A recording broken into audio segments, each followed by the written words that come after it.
চবে যাতে একেলগে মিলি পেলাই আগন্তুক দিনত মহিলাসকলক শক্তিশালীভাৱে ৰাজনৈতিক জীৱনত আগুৱাই যাবৰ কাৰণে সহায় কৰে। थासार सान्दुं ब्रां ब्रां दुंथारदों गोराथार दिनै आयौ दा बुंसै थ' बाथ्राया जाहैबाय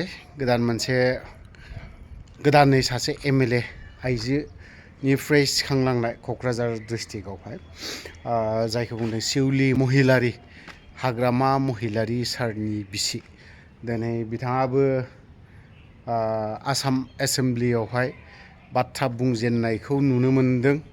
थ' नोंथांमोना मेडाम सिउलि महिलारिनि माखासे बाथ्रा बुंनायखौ नायनानै कमेन्ट सेक्सनाव मा लिरना हरनो गोसो फोरमायहरनो हागोन दे, एसेब्लाबो फोरमायहरनो हागोन।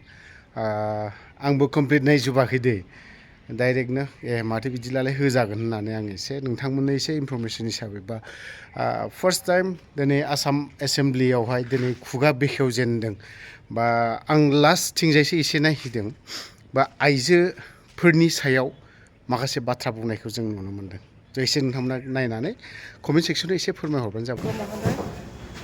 আজিৰ এই গৌৰৱময় সদনত মহিলা সংৰক্ষণৰ বিধায়কৰ সমৰ্থনত মই মন্তব্য আগবঢ়াব উঠিছোঁ। প্ৰথমতে এই ঐতিহাসিক পদক্ষেপৰ বাবে আমাৰ সন্মানীয় মন্ত্ৰী অজন্তা নেওগ বাইদেউ ডাঙৰীয়ানীক মই শুভেচ্ছা আৰু ধন্যবাদ জ্ঞাপন কৰিছোঁ।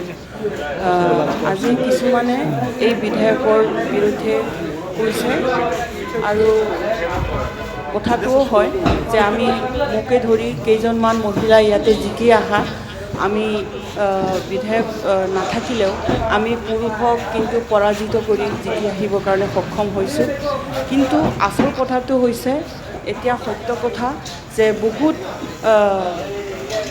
নাৰী সমাজত এতিয়াও সুবিধাৰ পৰা বঞ্চিত হৈ আছে আৰু সেইকাৰণে এনেকুৱা বঞ্চিত হৈ থকা সুযোগ্য মহিলাবিলাকক আনিব লাগিলে আমাৰ সংৰক্ষণ থাকিব লাগিব। আৰু আজি বহু যুগ ধৰি ভাৰতবৰ্ষত মহিলাসকলে নিজৰ কৃতিত্ব প্ৰমাণ কৰিছে।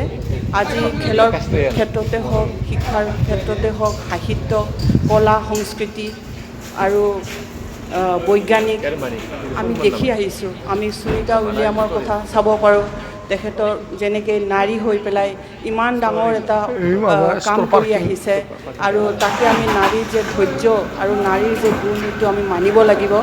গতিকে আগন্তুক দিনত নাৰী সমাজক আগুৱাই লৈ যাব লাগিলে আমি নাৰীৰ কাৰণে পলিটিকেল বা ৰাজনৈতিক এটা স্থান গ্ৰহণ কৰিবৰ কাৰণে সুবিধা থাকিব লাগে। গতিকে মহিলা সংৰক্ষণৰ এই বিধায়কটো নাৰী সমাজক আগুৱাই যোৱাত আৰু সংসদলৈ আহিব পৰাৰ এটা পথ নিৰ্ধাৰণ কৰিব আৰু এই ভৱিষ্যতত নাৰী সমাজে যাতে বেছিকৈ ৰাজনীতিত অংশগ্ৰহণ কৰিব পাৰে তাৰে পথ মুকলি কৰিব। মহিলা সমাজে বিভিন্ন সময়ত আমাৰ দেশত স্বাধীনতা আন্দোলনৰ পৰা আৰম্ভ কৰি আমি যদি ইতিহাস যদি চাওঁ আমাৰ অসমতো কনকলতা ডাঙৰীয়ানী আৰু মীৰা গাভৰু আৰু সতী জয়মতীহঁতৰ উদাহৰণ আমি দেখিব পাৰিছোঁ যে ইহঁতৰ বনাই যোৱা এইখন অসমত আজি ইমানলৈকে আহি পাইছে যে আমি গৌৰৱান্বিত। আৰু তেখেতে যিটো আমাক ভেটি বনাই গৈছে আজি অসম এইখন পৰ্যায়ত আহি পাইছে যে আমি ইমান বিকাশৰ ফালে আগবাঢ়ি যাব পাৰিছোঁ। গতিকে আমি সেইটো চাই ক'ব লাগিব যে নাৰীয়ে সমাজত বহুত আগুৱাই যোৱাত এটা ডাঙৰ ৰোল প্লে কৰে। গতিকে মই এই বিধেয়কক সমৰ্থন কৰোঁ আৰু মই অনুৰোধ জনাওঁ যে এইটো সদনত যিমানবিলাক পাৰ্টীৰ আমাৰ বিধায়কসকল আছে চবে যাতে একেলগে মিলি পেলাই আগন্তুক দিনত মহিলাসকলক শক্তিশালীভাৱে ৰাজনৈতিক জীৱনত আগুৱাই যাবৰ কাৰণে সহায় কৰে। ধন্যবাদ।